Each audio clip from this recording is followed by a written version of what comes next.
I have this question, and I've had this one a couple of times actually. So if you're on Facebook, this is going live on my Facebook as well as the Instagram. If you're on my Facebook, you'll see the questions flash up. For you lovely Instagram people, I will just read them to you. So when can you do, now this is, I love this, when can you do a breast uplift with just the donut or crescent shaped scarring?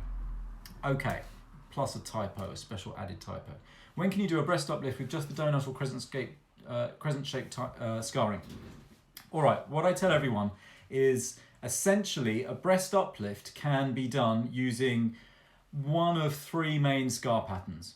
And they go from least extensive scarring, least effective an uplift, to most extensive scarring, most versatile, and most extensive uplift.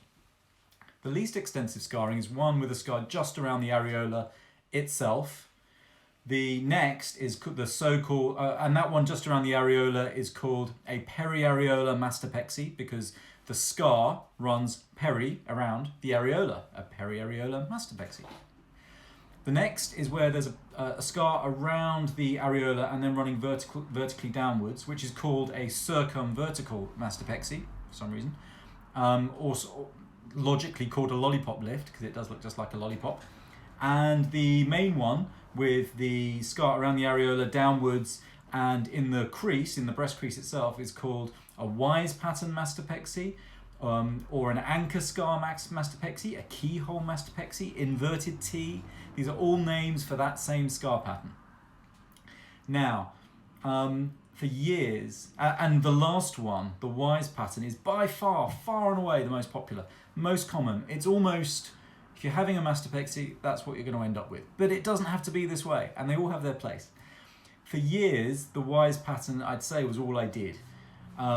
A vertical scar, there are enthusiasts out there who do almost all mastopexies and breast reductions just with a vertical scar.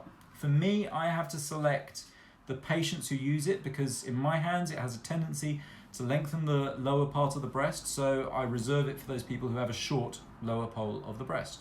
But that's not always the case, and then you'll find people who only do lollipop scar mastopexies, whether in someone's hands it would have needed a wise pattern or in someone's hands they could have got away with a periareolar. I find I'm able to do everything I want now with just the wise pattern and the periareolar. I mean, almost everything. I didn't used to touch periareolar mastopexies. They are legendarily hazardous. If you had a map of plastic surgery, it would say on it, "Here be dragons." It is the way potentially to badness, and you've got to be careful. There are a few precautions you must take, and I would say make sure your surgeon does them a lot and isn't doing yours for the first time because they look deceptively easy and they're not. Now, a periareolar mastopexy involves the areola has a donut of skin removed from it. There is some undermining done, and then that skin is cinched in, and that would create tightness of skin. But if the donut is not concentric but is eccentric, is slightly above it, so the areola is at the bottom and the donut of skin that's removed is designed so that it's higher, then when one of those circumferences is brought into the other, then you get a lift with it. You can't get much of a lift. You can only get maximally about a 3 centimeter lift, so if someone's got more nipple droop than 3 centimeters, then it won't work. But if they have got only 3 centimeters of lift, then it's a wonderful procedure. So why do I say it's a dangerous thing? Well, what can go wrong? What can go wrong is the scars can stretch out again. So in the healing process, there is force being exerted on the skin and the scars from inside outwards, especially if you've got implants in at the same time.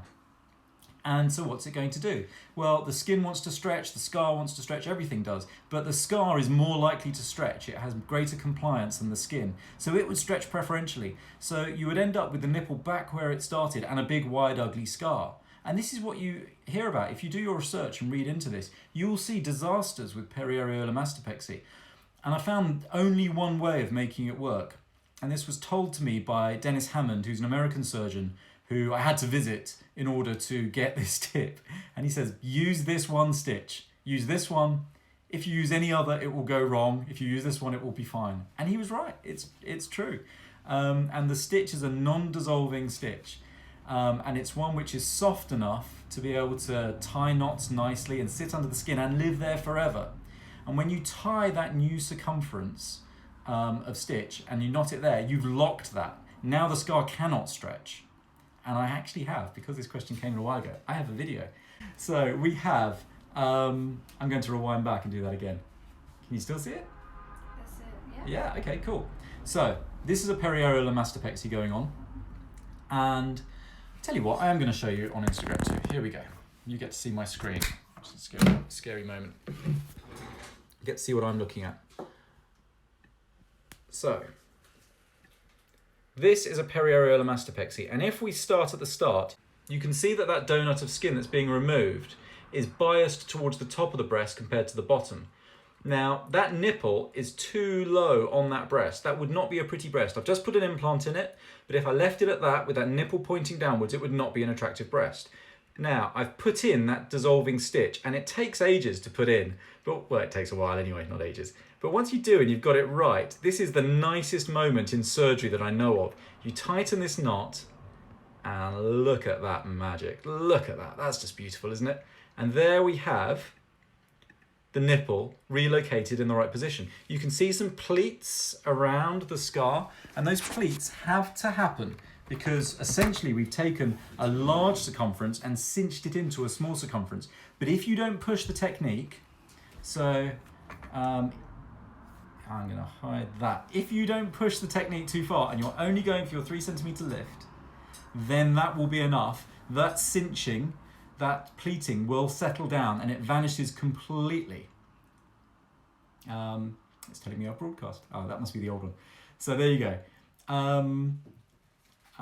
So that's it. That's when I do it. So I do it when it's not pushing it too much, when the patient's appropriate for it. You can slightly push it more than that 3 centimeters by doing tricks if you're using implants, by using the implant to give you an extra 0.5 centimeter or 1 centimeter. But essentially, I don't like to push it too far. Okay, next one.